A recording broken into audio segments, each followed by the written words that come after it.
welcome back to When Push Comes to Shove. On today's episode, we have the lovely Ruth here, and she is a mother, and she is going to be talking to us about the births of her children. Hi, Ruth. Welcome.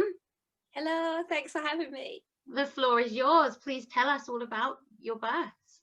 Oh, thanks so much. So I'm so happy to share my birth stories because actually I met Ina May Gaskin a few years ago at a home birth conference, and I happened to tell her that her books really inspired me to have a breech birth because I first read about breech birth in her book Ina May's Guide to Childbirth, which probably people will be familiar with. And the first thing she said to me was, "Have you told your story?" And so I'm so grateful today to be able to share my story. So thanks. So yeah, I suppose it starts back, well, it's 10 years ago now. My eldest daughter's 10. And when I became pregnant with her, I think because I grew up on a farm, I've been used to birth sort of my whole life, seeing birth on the farm is just a normal thing. And so I kind of expected that my birth would be like that. But I have to say that at that time I was kind of filled with other people's horror stories and things, which is a bit of a shame because I actually had a really positive pregnancy. And at one point during the pregnancy, actually, my midwife suggested to me, "Oh, have you thought about home birth?" And I kind of went away and was like, yeah, why don't I have a home birth? That sounds brilliant. But I made the mistake of telling everybody that. And so again, I got other people's fears projected onto me. And so for some reason, I did take those on board. And so I thought, oh, well, they've had babies. They must know better than me because I haven't had a baby before. So I went with the, with the hospital birth, and I was hoping for the birth centre. But when I went into labour, my daughter had passed meconium. So the birth centre was out. I mean, actually, when we got to the hospital, it turned out that we were banging on the doors of the birth centre because there was nobody there, and like waters were leaking all over the floor. Oh no. Yeah, it was really strange. And there was like a security guard sitting there, and my mum was with us, and she was like, "Can you get somebody? Like, look, my daughter's white, she's in labour." And he was just like, yeah. So it was a bit of a strange experience, the first initial bit in hospital. But anyway, we eventually got seen, and then, they realised she'd passed meconium, so straight to the labour ward with us. And, initially I was a bit disappointed, but I'd been practicing hypnobirthing just for a few weeks, and so it was okay. In my mind, I could be anywhere. It didn't matter that there was like machines around me and my plan hadn't quite gone to plan. So I was able to sort of zone out and just hand control over to my body. There were complications, but I still look back on it as a really positive birth experience.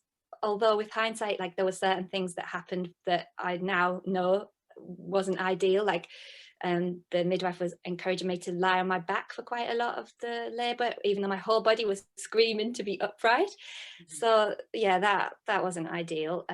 But even with that, and with like there was lots of people coming in. I don't remember this, but my mum was telling me that doctors and midwives kept coming in to sort of look at me and say, like, "Look at this woman, we've never seen anyone so calm." And so I don't remember that at all, but it was really funny that that's what they said. Anyway, so the labour was quite straightforward, and I had my baby. The problems came afterwards, actually, with breastfeeding, and that's where I feel really let down by the NHS, actually, because I feel like there was just a complete lack of support, and we ended up back in hospital with problems, lack of weight gain, and then we were told to sort of introduce formula, and so it was just like a downward spiral, and breastfeeding just did not work out, and I felt a bit like a failure. But now I know that it was the lack of support. Sort of jump forward a couple of years, and I was pregnant again. And by this point, I'd already trained to be a hypnobirthing teacher, having realised the positive effect of, hypnobirthing on birth. And so I'd been teaching for a little while, and I felt like, this time, it'll be fine. I know what I'm doing. I'm going to have a home birth. But the one part that was worrying me was actually the breastfeeding. So I did my research, and I found a doula team to support me, so Karen Smith and Maisie Hill actually at the time, and they were going to help me, and they one of them would be at the birth, but also what I really wanted was the postnatal support. And so the pregnancy again was really straightforward, and we'd have like regular meetings with the doulas to prepare everything, and I was still with the NHS at that point. And I was seeing a midwife, the same one that I'd seen in my first pregnancy, actually. And so she was the one who first suggested home birth. So this time we were like, yeah, definitely, we're going for that home birth this time. But I had the second scan, and at the second one, like about 20 weeks, we realized that my daughter was breech, which is is normal, you know, at that stage, it doesn't matter. But then as time went on, I started to think, I wonder what would happen if she stayed breech. And then that kind of thought just went away again. And then, funnily enough, at the time, that hospital did a routine scan at 32 weeks. Most of them, I don't think they do anymore. But yeah, at 32 weeks, we went for this scan, and it showed that she was still breech. And so at this point, I started to think, okay, like, yeah, I don't think many, you know, there is still a chance of turning, but what if she doesn't? Just what if? But then everybody told me, don't worry, she'll turn, it's fine. And then I was on this kind of one-woman mission to encourage her to turn. So I just did everything that I could think of. I read loads of books. I was seeing an osteopath like every week. I was using like frozen peas on my tummy. I was doing handstands in the swimming pool. I was doing the spinning babies, forward leaning inversions. Yeah. Yeah, I think I tried everything. Side laying release and Yeah, exactly. I was doing that, the ironing board thing, and on my knees leaning off the bed. Yeah, everything, a birth ball, and yeah, and I just so I tried everything, and I didn't feel like she was budging, but the NHS midwives told me, like, don't worry, she'll turn. We'll book you in for another scan at 38 weeks, but we're pretty sure that she'll turn. It'll be fine. Anyway, so I kept in touch with the doulas, and they were kind of helping me along the way with what other things to try. And then I went for this scan at 38 weeks, and sure enough, she was still breech. So then I was left with just a couple of options, which was basically ECV, or, well, I think that was it, or book the cesarean, I suppose. So I went away, thought about it a lot, and weighed everything up, and I actually did go for the ECV, and I used all my relaxation tracks beforehand, but they kept me waiting the whole day, and so I wasn't allowed to eat anything, I think, just in case a cesarean was necessary or something. This is what they advised. I know now that I should have just done what I wanted, but yeah, that's how it went. So we had the ECV eventually, and it didn't work. It was a lady who was doing it, and my daughter flipped straight back, and then she said, oh, we'll just try it again. And I said, no, okay, that's it now. This baby is breech, and she's staying breech, and that's it. And so she went away, came back. It wasn't long after I was presented with a form to sign to say, okay, schedule your cesarean for 39 weeks, sign on this form. And I just was like, hang on, no, but I mean, what are my options? And I don't remember the exact conversation, but there was pretty much like, yeah, that's your option, just sign this form. And I actually was completely coerced into signing that form. I still can't believe that I did it, but I did sign the form, but I kind of signed it going away thinking, well, that's not going to happen because I need to explore my options. And so I did feel a little bit bullied there, really. I just had my husband with me then, but we didn't really know. And even though I was teaching hypnobirthing, when you're in that situation, it's really hard, you know, to advocate for yourself. And even though I was telling couples to do that, I now know, and I'm always like, you know, I always think about that when I teach that part of the workshop, because I think it is really hard when you're in those shoes. Anyway, so. And you also presented a fully rounded selection of options, because obviously you have the option to birth however you please. Yeah, that's it, exactly. Yeah, and I hadn't been given any options at all, and I just felt like, well, I know that there are options, but why are you not telling me them? So I went away, and that was it. I was on this mission to research breech birth. I mean, I had already read that Ina May book, so I'd read in there that breech birth was feasible. I'd read breech birth stories, so I knew that it was possible.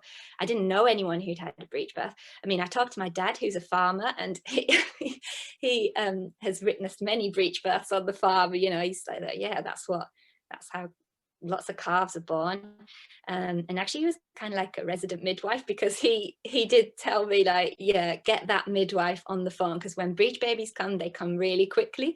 So yeah, that was jumping forward a bit. So anyway, at this stage, yeah, the doulas were really brilliant. They were helping me to research. They both set about finding me a list of independent midwives, so to ring and speak to about breech birth. So I went down this list, but because I was already 38 weeks pregnant, all of those independent midwives were busy. Like, it was really hard to, or that maybe, yeah, it was a bit too late in the day to take on somebody with a breech baby. It's quite a big ask. So we were on this big search. Got all the books. I read Jane Evans' book, Breech Birth, What Are My Options, and the Ben Waite's book, and I read all of the Hannah trial, you know, all of the breech literature that I could find. I just read everything. And then eventually, somehow we got through to Maya Midwives, Andy Parker and Viv Gray at the time. And yeah, I think just it was Viv that I spoke to first, and it was just like a breath of fresh air. She was like, yeah, we support breech birth. And I just couldn't believe that I finally found somebody who was willing to sort of support and listen and just offer me a different option. So we arranged to meet them, I think the next day.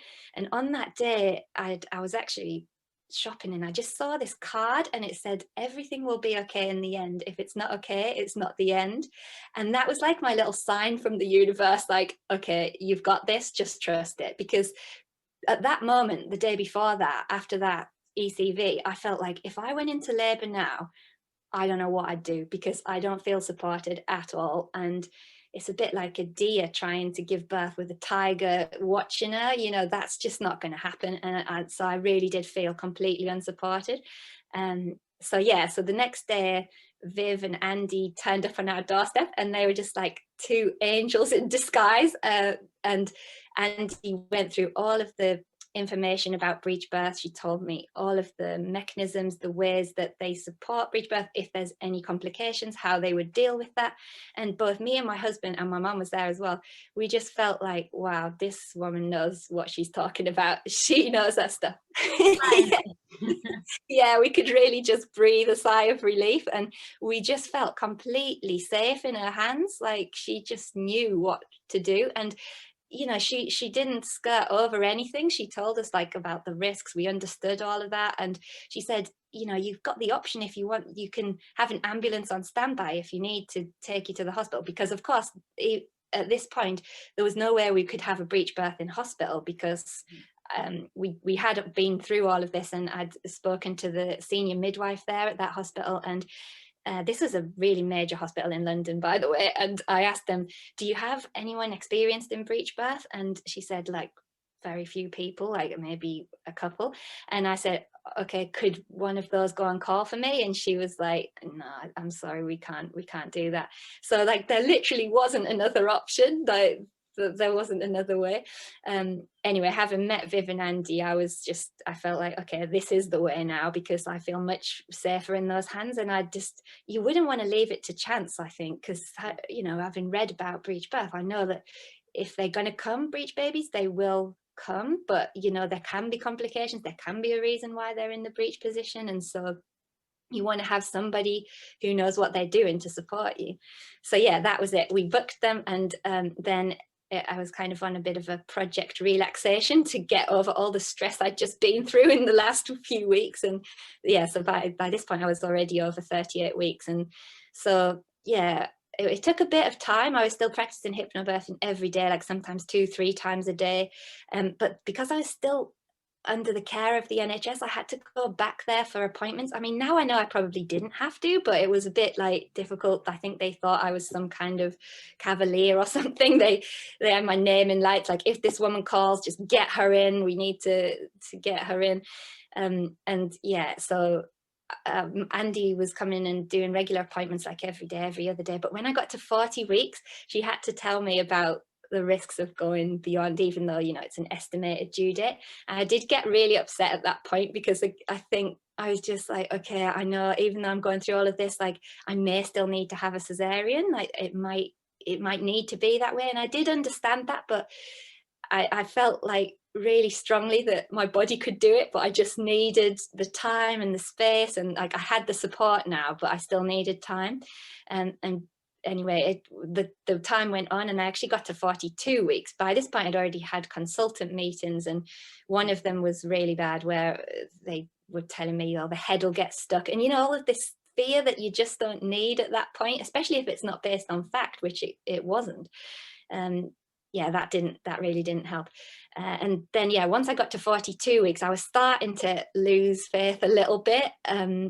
And I did go into the hospital for the monitoring just to check that everything was okay, because I was still getting regular calls from them saying, look, you've got to come in, you just have the cesarean.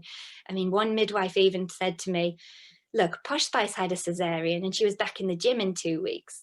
Quote, that's what she said. Oh my God. And then I just thought, okay, that's really not what I aspire to, so thanks for that.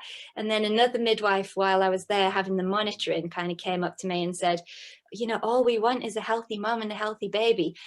And then I was like really shocked by that. And then afterwards I spoke to Andy and she was like, yeah, and that's not what you want? Like, you want that as well? I was like, of course, that's what I want. Like, I want a healthy mum and a healthy baby. That's like, we all want that. So yeah, anyway, the monitoring was absolutely fine. They're like, yeah, perfect, everything's great, it all looks fine, we'd still rather you just had a cesarean. And I said, okay, let me go away, think about it. And so I went away. I think this was a Friday. And I went away, I thought about it, I talked it through with Andy. And then I said, okay, maybe I should just have the bloods taken. Maybe I should just give in. And so I called them up, and they said, oh, I said, can I speak to that consultant that I spoke to before? And they said, oh, sorry, it's a weekend now, he doesn't work today. And I said, oh, okay, but I'm 42 weeks. And like, yeah, can you call back on Monday? So I said, all right, okay. So then that made me think, all right, well, it's not that urgent, so I'll just leave it till Monday, that's fine. Well, they're giving you all these scaremongering and fear-led sort of information that is not 100% correct. Yeah. And you need to have this right now, and then, oh, he's not in, so you can wait till Monday. Yes. How does that make sense? Yeah, it's crazy. Even though I've said, I'm 42 weeks. Yeah, that's okay. So it was like, all right, well, I'm so glad now though, because who knows what would have happened if I'd just gone for that. So yeah, that was good. So I had more time now. So I felt, right, I've got the weekend. I'm literally going to do everything I can to get this baby born. But at the same time, Andy and Viv had said to me, don't do anything to augment the labour, because breech babies must come on their own accord if they're going to come naturally. So I just did all the sort of usual, like just having a long bath, listening to my hypnobirthing. I just wanted to hide away from the world and be in like a dark room, because although people were really like meaning well by contacting me and sending me messages, but they weren't really helpful at all, because they were like, when are you just going to take the cesarean or just be induced? Like, what are you doing? And so I switched off my phone and I made this affirmations board, and it was up in my bedroom, and I just look at it every day, every night before I went to bed. I'm like, okay, if this is the night, I'm going to go through all my positive thoughts. And we went through all different scenarios. Like, we had a birth pool in the room, and Andy said, look, why don't you, I can't remember what law it is now, but she said, look, just pack it all away, because that's maybe giving you pressure, like looking at all that stuff ready. So we packed it all away, got it all out. And then eventually she contacted the hospital, and we said, right, we'll have the bloods taken on, I think it was the Sunday morning or something, ready for a cesarean on the Monday. The Monday was actually my other daughter's birthday. I really didn't want them to be on the same day, but I was like, okay, this is what it has to be. This is what it has to be. So yeah, that was that. And then that night, so the night before I was due to have the bloods taken for the cesarean, I woke up just feeling like a little bit funny. I think it was about 3 a.m. And I said to my husband, I think this is it. And he was like, are you sure? And then I remember just saying to him, don't doubt me. I've had enough doubt in this pregnancy. Like, I know this is it. So we called Andy, and she came really quickly. And she sort of checked me, and she was like, I'm not sure you're in labour. But at the point I was like, I feel like something's got, but there obviously weren't any signs there. I was really calm. I've been practicing the hypnobirthing. And so she said, I'll just go and lie on the sofa and we'll see how things progress. So try and get some sleep. And I tried to go back to sleep, but then I was getting up, going to the toilet, and there weren't any other signs like that I had with my first daughter. So it was funny, but it was definitely the labor. And then yeah, there was one point where I was on the toilet, and she said, oh, I'll just go and get the birth stool. And she went out to the car. And at that point I was like, get her back, because I could feel that my daughter was coming. So my husband was like, quick, come back. And then yeah, it was really quick labour at the time, and he said it was one of the quickest births she'd ever seen. So my dad, the resident midwife, was right with his breech calf. So he was really, and I'm so glad that we called her when we did, because then, yeah, we didn't have time to blow up the birth pool. We were just going to use that for the labour, not the actual birth, but there was no time at all. And so, yeah, I was like on my hands and knees, and she could see the bum arriving, and I remember her sort of saying to my husband, "Oh, Pedro, come and look at this," and he's like, no, I don't, I don't want to. And then, yeah, it was a really hands-off birth. I felt completely safe. It was just the most amazing experience. She actually was just there to support me with her hands, you know, ready to catch my daughter. There was no intervention necessary, and I really just wished afterwards, like, oh, you know, that a doctor could have seen that consultant could have seen that birth. We didn't have time to film it or anything, but it was just so amazing. She was born really quickly. Yeah, the bum first, then her legs came out, and then the next contraction brought the head. And looking back, I think, wow, you know, there's that consultant who said to me, like, oh, the head will get stuck. I think there was no way that head was going to get stuck. The weight of the body, you know, it was full term, the weight of the body, and then the contractions. I was just doing what I needed to do, being completely relaxed, like switching off my thinking brain, letting my body do what it needed to do. And yeah, she was born really peacefully. The second midwife didn't even make it in time. It was so quick. And yeah, really amazing experience, and I'm just so grateful to Andy for facilitating that. Yeah, and then the support afterwards was just worth every penny. You know, I did worry about breastfeeding again because of my first experience, and Andy and Viv both said, look, if you need it, we'll be on the phone 24 hours. You can call us anytime. And I didn't need to call them, but just knowing that made me feel like, right, I'm supported, I can do this. And yeah, then the breastfeeding went on for 4 years later. And so, yeah, of course I could do it. My body wasn't broken. So that was that experience. So yeah, it was amazing to have had the support of independent midwives. And after that, there was just no going back.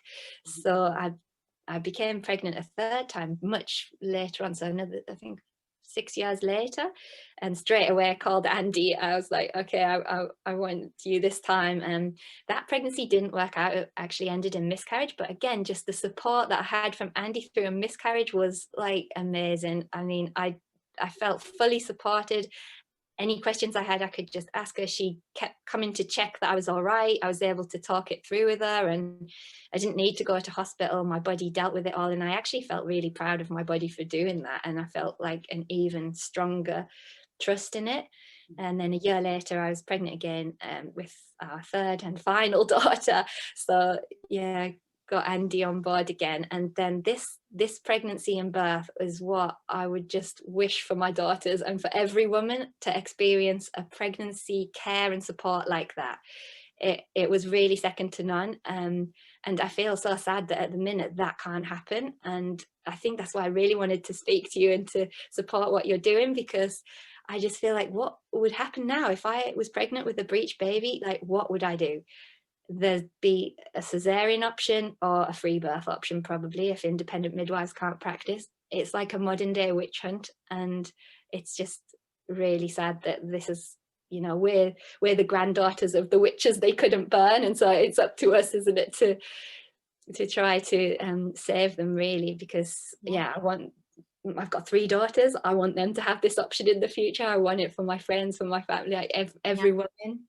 They are the wise women, and we need them in our community, 100%. Yeah, that's it. Like, independent midwives are the guardians of natural birth. Like, you know, I mean, here now some hospitals are supporting breech birth, but I've yet and far between. Yeah, they are. And I know from women who have been promised all kinds and then only to get into labor with a breech baby and then find, okay, where's that support that you promised me? And so, yeah. And in some ways, I feel like my journey has been a really interesting one, because if that had been my first baby, I'm not sure if I would have known to trust myself so much, you know, or to be able to find the right support. So yeah, that was it. And so yeah, my final pregnancy was I only had one scan this time, and I went to a private place for it. Just, I think because Andy and Viv told me at the end of the care of my breech baby that, oh, we have a premonition that you might have twins in the future. So I just wanted to be sure it wasn't twins. I mean, if it was, it would have been fine, but I just wanted to prepare myself. So once I saw that one little baby on the screen, I was like, okay, that's it. Yeah, I hand control over to my body. I trust you. I have complete faith in you. I have the support of the best midwife around. I know that I've got this and we'll be fine. And that pregnancy was just amazing. I loved every minute of it. I mean, even though I had 2 young children to care for, it was just brilliant because Andy would come around to the house for the appointments, and she'd involve my daughters in the care. So they'd be giving me a massage, or she'd be teaching them about, you know, what she was doing, and they could listen to the heartbeat, and it was just involving the whole family. And I feel like for my daughters to see that, so they were, what were they, 5 and 7 at the time, for them to see that that's how normal birth can be, I hope that'll stay with them for the rest of their lives. So when they're older, they'll realize that, you know, birth is really normal and it can be facilitated in a really easy way, like with that level of care and support. Yeah, so that was it. It was amazing. And Andy held a mother blessing for me. We invited all my friends and family. Yeah, and so my daughters got to participate in that as well, and we sang songs, and we did sort of lots of birth art. They did, Andy came and with Nicole did a belly cast, and cool. Yeah, and we did lots of things like that, which just was so nice to focus on that rather than the fear and, you know, that sort of like all the risk and all of that. It was like, you know, yeah, your body is growing a baby, isn't it amazing? Let's celebrate that. Let's celebrate you. And, you know, I knew that would probably be my last pregnancy, so I really wanted to make it extra special, and it really was. And it was really amazing. And then, yeah, the birth, again, this time I knew that I didn't want to know the due date, so we deliberately didn't mark any calendars with a due date. And I never stepped foot in the hospital. So you had no NHS care with this, with the No, with this one I didn't want the NHS care, because I'd now, with the 3rd time, people might say 3rd time lucky, but I say 3rd time well prepared, because with experience comes wisdom, and I'd been through now 3 pregnancies. I knew what my body was capable of, and I didn't need anyone else to tell me that it was broken or that it wouldn't work. I could trust my body and trust the people like Andy and Nicole this time to support me. And yeah, and so I didn't really experience very much doubt during this pregnancy at all. I just had like complete faith, because I feel like a woman's intuition is so strong, and that's something that, you know, midwife, it means with women, that the idea is to listen to the woman, and so many times you hear women are just not listened to. And so I knew that if something was wrong, I would know it. Like with that 3rd pregnancy, the one that miscarried, I actually didn't feel connected to that pregnancy, and I kind of had an inkling that something was wrong, so I knew I could feel it. And the same with the breech baby, I felt like, okay, she's breech, but I feel like I can do it. If only I've got someone who's willing to support me, like I can do it. And if other women could have that, if they could feel supported, and, you know, instead of all the fear, if they were told like, your body's made to do this, you know, you can do it.